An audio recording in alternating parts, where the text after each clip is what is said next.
कुछ love stories एक spark के साथ शुरू होती हैं, but plastic memories start with a countdown, जिसमें हमें पहले एपिसोड से पता होता है कि हाँ, this anime is going to end in a heart break. Hello hello hello everyone. आज मैं एक ऐसे एनिमे की बात करना चाहता हूँ जिसने मेरी एक्सपेक्टेशन से ज्यादा हार्ड हिट किया। प्लास्टिक मेमोरीज 13 एपिसोड जितना लंबा ये एनिमे हमें सोचने पर मजबूर कर देता है about life, love and loss, और वो भी बहुत हफ्तों तक। सो लेट्स ब्रेक डाउन क्या चीज इस एनिमे को इतना सिंपल, ट्रैजिक और अनफॉरगेटेबल बनाती है। सबसे पहले प्लॉट की बात करें तो this anime set in a futuristic world जहां पर ह्यूमनॉइड एंड्रॉइड्स ह्यूमंस के साथ रहते हैं और इन एंड्रॉइड्स को गिफ्टियाज भी बोला जाता है। अब ये गिफ्टियाज स्पेशल इसीलिए हैं क्योंकि ये ह्यूमंस की तरह ही लव जैसी कॉम्प्लेक्स फीलिंग को एक्सप्रेस कर सकते हैं और उसे कन्वे कर सकते हैं, लेकिन इनके ऊपर एक एक्सपायरी डेट लगी हुई है अबाउट 9 ईयर्स और कुछ महीनों की। अब जैसे ये टाइम पीरियड खत्म होता है तो ये एजेंसीज में वापस जाते हैं, इनकी मेमोरी को दोबारा से रिन्यू किया जाता है और इन्हें आगे भेज दिया जाता है। और अगर कोई एंड्रॉइड ये चीज नहीं करता है तो उसकी मेमोरीज में ग्लिच आने स्टार्ट हो जाते हैं और वो अनस्टेबल होने लग जाता है। अब इसमें हमारा मेन प्रोटैगनिस्ट सुकासा एक रिट्रीवल एजेंसी ज्वाइन करता है जहां पर उसकी पार्टनर बनती है एल्सा, एक गिफ्टिया जिसका टाइम पूरा होने वाला है। And yes, they eventually fall in love.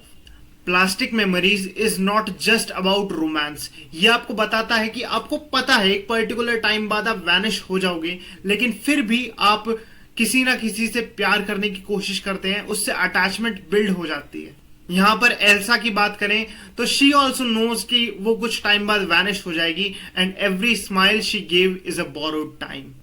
इस एनिमे में कोई बड़े बड़े मैनिपुलेशंस नहीं है, कोई भारी भरकम ट्विस्ट नहीं है।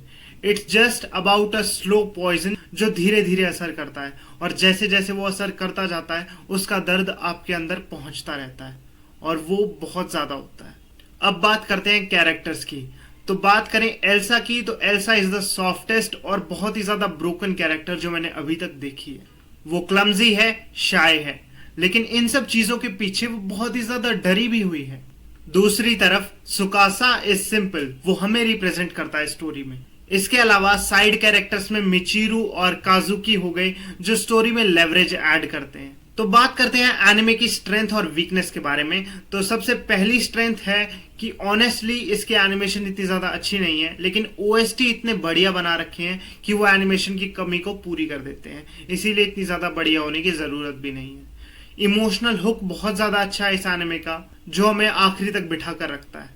अब इसके नेगेटिव पॉइंट्स की बात करें तो कॉमेडी कई बार आउट ऑफ प्लेस फील हो सकती है। एक मूवमेंट पे एपिसोड के अंदर सब कुछ बहुत ही इमोशनल जा रहा है, उसी के दूसरे मूवमेंट में कोई कॉमेडी डाल दी जाती है जिसकी वजह से थोड़ा अजीब हो जाता है माहौल, और वो भी स्पेशली एपिसोड के बीच में होता है। इसके अलावा स्टोरी में जितने भी साइड कैरेक्टर्स हैं उनमें से किसी की भी स्टोरी को अच्छी तरह एक्सप्लोर नहीं किया गया, जिसकी वजह से स्टोरी बहुत ही ज्यादा अंडरवेलमिंग सी लगती है।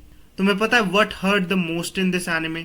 हमें सबसे पहले ही बता दिया जाता है कि क्या कुछ होने वाला है पहले एपिसोड से ही, लेकिन हम एज अ व्यूअर वो चाहते नहीं है। इस एनिमे में जब हमारे दो कैरेक्टर्स एक एक मूवमेंट को शेयर करते हैं, क्योंकि कहीं ना कहीं हमें भी पता होता है, हम भी काउंटडाउन कर रहे होते हैं कि कब स्टोरी खत्म होने वाली है, और every time they share a movement it becomes more and more painful. जहां पर एल्सा नहीं चाहती कि उसे भुलाया जाए और दूसरी तरफ अपना सुकासा भी उसे खोना नहीं चाहता, एंड अस एज व्यूअर्स हम भी नहीं चाहते कि इस तरीके से स्टोरी का एंड हो जिसमें हमें पता होता है कि एंड ऐसे ही होने वाला है, हम चाहे कुछ भी कर ले। तो आखिरी में मैं यही कहना चाहूंगा कि plastic memories is not perfect, लेकिन आपने कभी किसी को प्यार किया है, चाहे वो कोई भी हो सकता है, आपका पेट हो सकता है जिसे आप अपने पास रख नहीं पाए बहुत लंबे टाइम तक, तो this anime will break you. तो अगर ये एनिमे देखना है तो अपने रिस्क पर देखना बॉस। तो अगर प्लास्टिक मेमोरीज ने तुम्हें भी रुलाया है तो इस वीडियो के कमेंट में जाओ, अपनी चीजें लिखो और उसके साथ साथ सब्सक्राइब के बटन को हिट कर देना और वीडियो को एक लाइक कर देना मोटिवेशन के लिए। मैं मिलता हूं तुमसे नेक्स्ट एनिमे रिलेटेड कंटेंट में। Until then this side signing off. Thank you so much.